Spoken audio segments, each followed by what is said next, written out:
Hey guys, it's Heather. This is weird. I'm using my iPad, so I'm going to want to look at myself on the screen instead of at the lens. So you're going to have to excuse me if my eyes keep going back and forth. But I just wanted to kind of go through what my budget looks like for July. I started I started watching Gazelle Intense. They're really awesome, and Jackie has made a really great Excel spreadsheet, and it's within 4 videos. So she kind of breaks it down, how to make it, which categories to do, all of the math symbols to do. It's awesome. I don't have the full Excel on my computer. I just have like the Microsoft, it's like the 2010 starter version.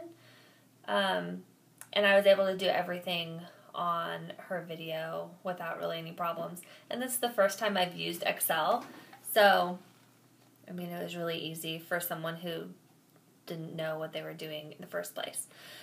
So, like I've said in my previous video, I am done with my Baby Step 2 debt snowball. And I am also done with my starter emergency fund. So we are currently on Baby Step 3B. We are saving for our next house, which hopefully we'll be looking for our next one in spring or summer of 2016. And currently my boyfriend and I, we've lived in our current house for 6 years, and we just need to get that one sold. And I know it's not Dave Ramsey approved. I mean, we're not married. We live together. We bought a house, but I mean, we've pretty much fully committed our lives to each other. We just don't have the documentation. So that's our plan for the next year, is basically to save up as much as we can beyond what we have in our emergency funds, and work really hard, budget, save, not really do a whole lot of stuff that's fun and that costs money. So I recently started doing Jackie's like Excel spreadsheet about 2 months ago. It's hard for me to be really diligent with it. I just haven't gotten to the habit. So I'm hoping that these videos will kind of help keep me in check, because I might need a little bit of help with that. So I just want to say, first off, what you'll see in this spreadsheet is only my income. They're only my expenses. And I make what I make, and you make what you make. So, I guess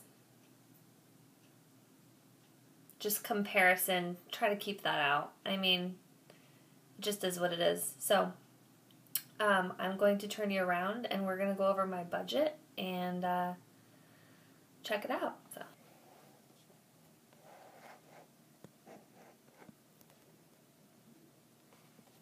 Alright, you guys, here is my July budget. Right now it's June 30th, so I'm all set for tomorrow, for July 1st. And I have up here what I expect to make. And this is really a rough number. I'm self-employed. I get paid every day when I work. So this number is based off of payments from insurance companies that I haven't received yet, that are just kind of pending. What I expect to make like mid-July from what I have outstanding with them, and then also what I already have on the books from my cash paying clients. So the $3,300 is really a rough number, and mind you, that is also before taxes. I have to save taxes on my own. So, yeah, that's a really rough number. Supplemental is if I sell anything during the month, which I may be. I'm going to go through my closet, and we have some stuff packed up in boxes in our storage loft. And then interest, I do make like $1 a month from my savings account. I know it's really not a whole lot. But that is my hopefully potential income for July. underneath that, we have the breakdown of my monthly bills. So I do CrossFit. The $120 pays for my monthly membership. My portion of the mortgage payment, we split it pretty much 50-50. He pays a little bit more than what I do. And then also Netflix, $7.99. My car insurance, $58. This kind of fluctuates between like $61 and $58, which is kind of weird. And then also our cell phones. So our cell phone covers both of our usage, and then AT&T changed their program, so this also covers like the monthly cost of both of our phones because they have it on like this monthly payment plan where you don't pay out of pocket or $100 from the upgrade. So we basically don't have a contract with them, but we can't upgrade until our phones are paid off. So I think about our actual phone payment for the usage is like $123, and then the rest is for the cost of both of our phones. So I pay for the cell phone bill, and then my boyfriend covers basically our electric, our gas, and then our garbage, which is pretty close to the $171. So we just kind of call that a wash. And then down below that, I have my monthly business expenses. So the first two are what I always have. So my rent for my office. And then I use Schedulicity for my online scheduling. So that's about $20 a month. And then these two down here, the business expenses and then the Intuit credit card fees. I don't really need a whole lot for expenses for July. I can't really think of a whole lot that comes up. But if I have to mail something, that will be pulled from there. And then I'll probably just save the rest in a sinking fund, which I'll create later on. Because I do have to pay for my renewal license in November.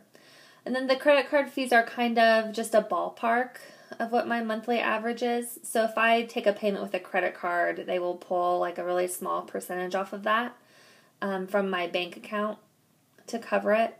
So that will cover those withdrawals from them.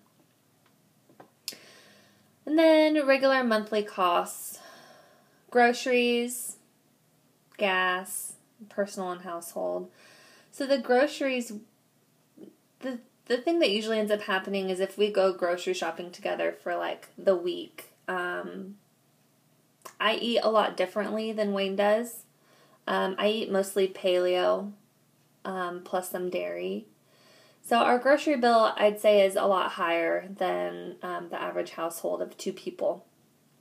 So our groceries are anywhere from like, I want to say like $600 to $800 a month, which I know is really high. But we eat a lot of meat, and we buy a lot of really good fats, which, I mean, you're just going to pay more for those things. So, my budget, $300 for July. I'm cutting it down a little bit. I feel like usually I spend about $100 a week just on myself. So we'll see how that goes. And then gas is $110. So that's not too bad. And then household personal costs, $20. So that's going to be like personal, like razors or deodorant or just anything personal that I need that's not food, I guess. And so I said I'm on baby step 3B. You're going to say, but Heather, you have a balance on your visa of $327. So the problem we ran into, well, not quite a problem, not yet, was when we went and talked to a loan officer. My credit score had kind of gone down a little bit because obviously I had paid off my debts. It was still pretty high, but I don't really want it to get lower, which I know total opposite of what Dave Ramsey talks about. I know that we could do a manual underwritten loan, and I did look up Churchill Mortgage, and the closest one is about an hour away. And then we were working with a company that is here in town. So just for the convenience of getting a regular loan like everyone else, I decided to keep one credit card open and keep a small balance on it so that it would report to my credit bureau. So I am keeping a small balance. I am paying just the minimum payment. And hopefully the credit score does well with just this. On our current house, when we refinanced 3 years ago, my debt-to-income ratio was too high, and my business was too new, so I was not able to be on the loan. So our mortgage is not reflected on my credit score because I'm not on the loan.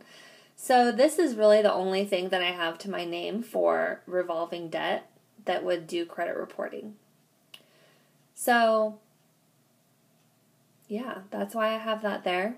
Personal reasons. When we move and get a new house, it will definitely be paid off and I will close the account. So right now it's not that big of an issue, and I feel like it's going to serve more of a purpose next year when we go into our loan financing. So, more expenses down here. So leisure, eating out. We don't eat out a whole lot. When we do, usually it's just like a splurge night, like we go get a pizza or something, so that $50 should well cover July. Pocket money, that's if I, want to get a coffee, or if there's, a piece of clothing that I want, or if I want to go meet a friend for lunch, that would come out of pocket money. I'd say the eating out money is more just for me and Wayne, like if we want to go out to dinner or something. So that would be reserved for eating out together, and then pocket money is kind of whatever I want to spend with. And then personal care, this would cover probably like my shampoos and stuff. I don't buy my shampoo at the grocery store. I go to, it's kind of like a cosmetic a cosmetic retail store, and I get that there. I just bought shampoo and conditioner, a large 2-pack, so that should actually be good for July. I may not dip into that. And then for July, we want to do a Spartan race in August, so we're going to have to pay for that in July. And I found a Groupon. Hopefully it's still out there. But we expect to pay about $80 for that, so that's reserved, definitely. And then sinking funds. These are new. I never really did sinking funds before because I felt like it was really hard to do it with the envelope system.